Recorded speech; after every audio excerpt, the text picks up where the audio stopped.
Welcome to Village Talk Podcast with hosts Courtland Jones and Shauna Felton King. Village Talk highlights the views and voices of the community. And now your hosts, Courtland Jones and Shauna Felton King.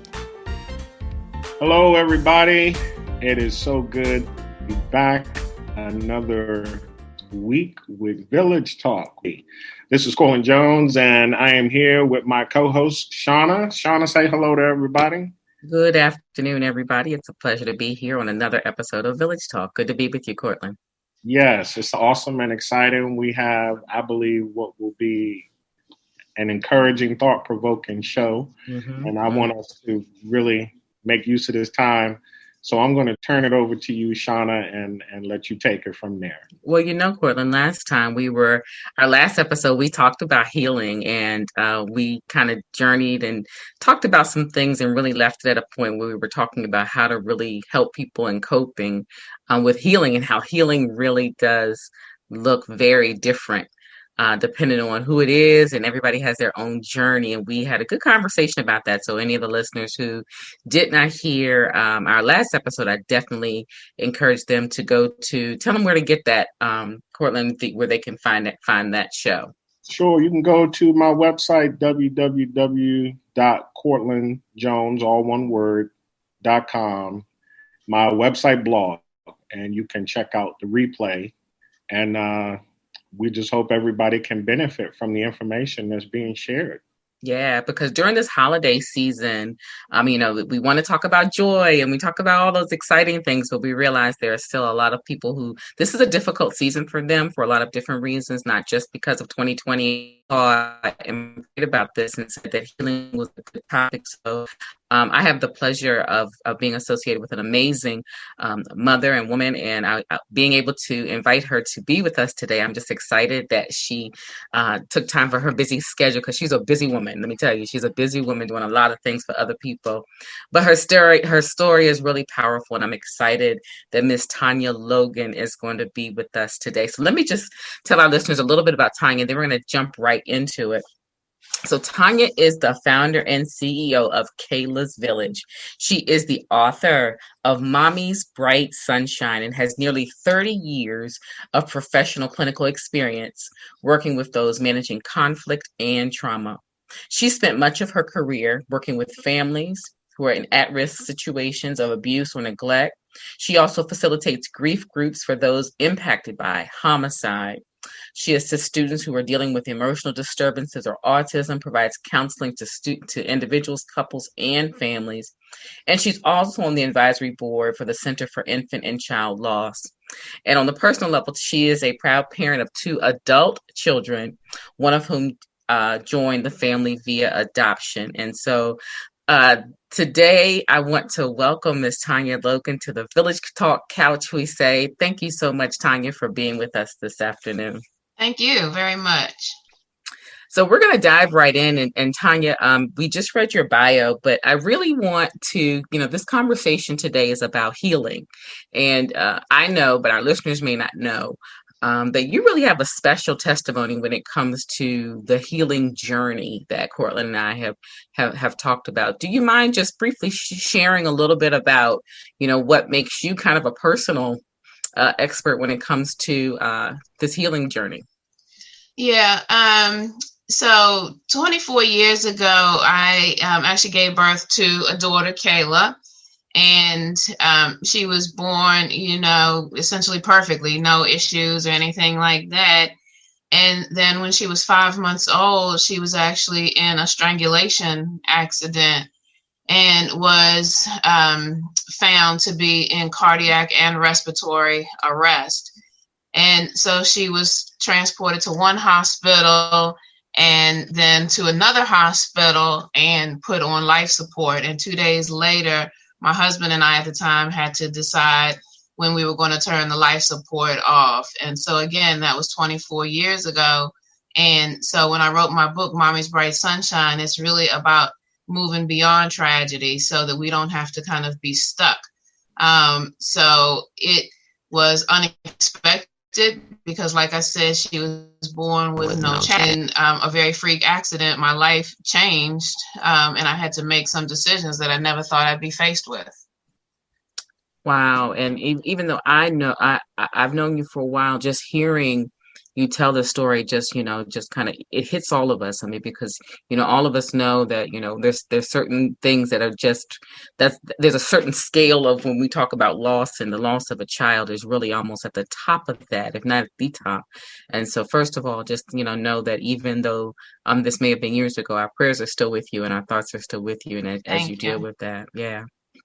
So Cortland and I wanted to invite you here because when we talk about healing, that word healing, we say the journey to healing. Is there healing from this? And what does healing mean to you as someone, a mother who's lost an infant child and been through such a difficult situation? Mm-hmm.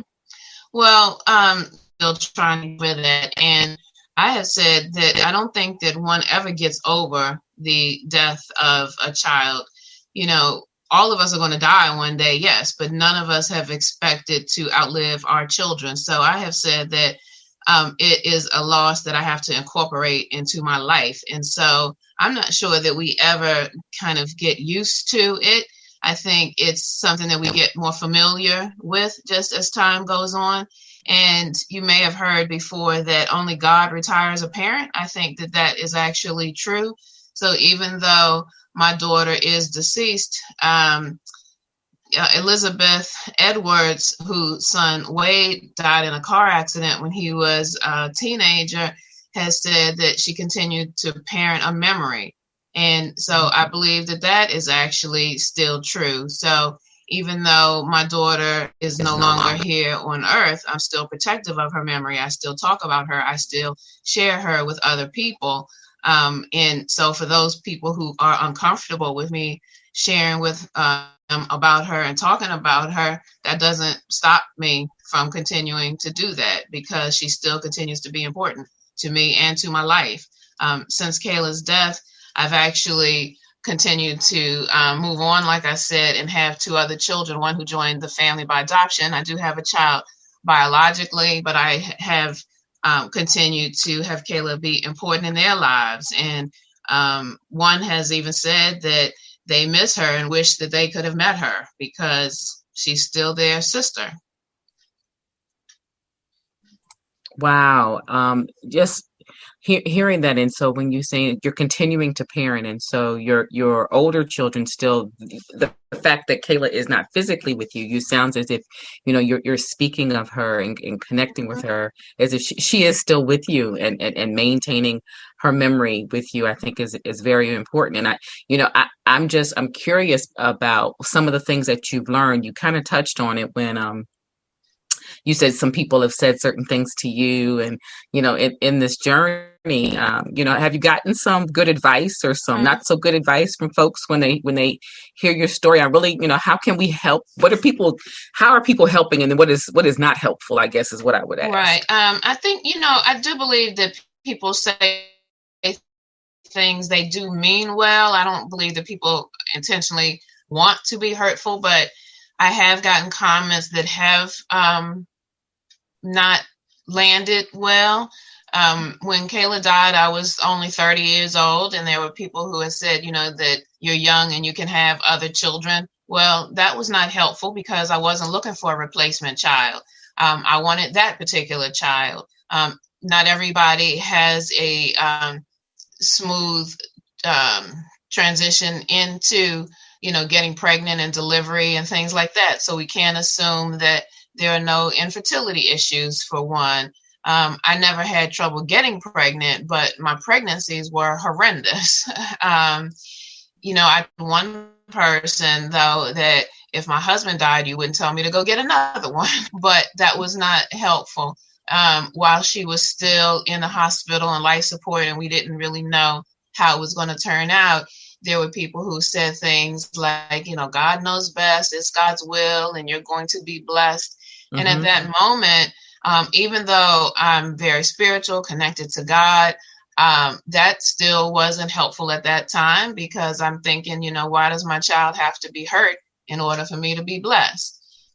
So I would just suggest to listeners that instead of trying to find the right thing to say, because there's really no right thing that we need at that time, there's nothing that's going to make it better.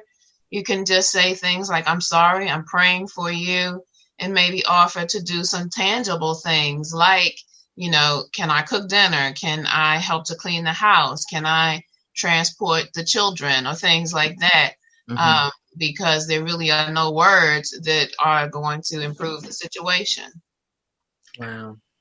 And when I hear you, Tonya, even though I feel comfortable talking about emotion and have spent a lifetime listening to people, and was very excited about you being on the show, especially after our show on the journey towards healing, there's still some kind of learning how to be okay listening to you, because I'm not familiar with the experience. But at the same time, I've learned enough to know it is important to allow a person to express how they feel and communicate the things, as you mentioned, about the loss of your daughter and everything associated with coping since then. One question that did come to my mind: was there ever a point where you were angry with God over this? And how did you handle the emotion and your faith relationship with God at the same time? Yeah, there are many people who find it hard to believe that actually I was not angry with God when that happened. I believe it's because when I first got the call that she was in an accident, all I was told was that she rolled off of a bed. And I'm thinking that really, what's the big deal about that? We put babies on beds and they roll off. I never anticipated that it was going to be as traumatic as it obviously turned out to be. So as I was driving to the hospital, though, I just had the experience that either God or one of his angels had touched my left shoulder, and I felt the anxiety actually drain from my body. And when I got to the hospital, I remember, first of all, seeing the chaplain, because she was first taken to a Catholic hospital. And I'm like, why do they have a chaplain here? So I think that over time God allowed me small portions to acceptance that this is really more serious than it was, because still I had not seen her. And because she had been with a babysitter. And when I saw the babysitter who was apologizing to me about what had happened, I said, we're vehicles by which the Lord's will is done. And then when I was able to see Kayla and all the tubes and all of these things and all the doctors around the bed, and the doctor said, if she were to survive, and then I didn't hear anything after that. And so all of that helped me to realize, like, this is really a dire circumstance. And so who can I turn to at that point but God? And so that helped me over time as I reflect, but to understand that literally in my life, that was one time where nobody on earth could help me but God. So did I go through my times of questioning why this happened and bargaining with God? And, if you will restore my child, I can promise this to you. Absolutely. But then I came to realize that I was already living in the best way that I knew how, not as a perfect person, certainly, but doing the best that I could. And that God was the only one who can help me. And I continued after to realize that in other circumstances that I was angry with God, because I said, you already have my child, so how come I have to go through these other situations? Which then I realized, when Kayla was hurt and her death, that I actually was not angry with God for that particular situation. And so when Kayla passed, did you say you were in your early 20s? I was 30. You were 30. Mm-hmm. And so going through that, when, and I don't know about you, but, when you're a young adult, there's still certain things you're still processing yourself, trying to figure out your kind of your own path, and going through something that great. I'm asking you this, and I actually kind of feel like I know, but I don't know the answer. Prior to this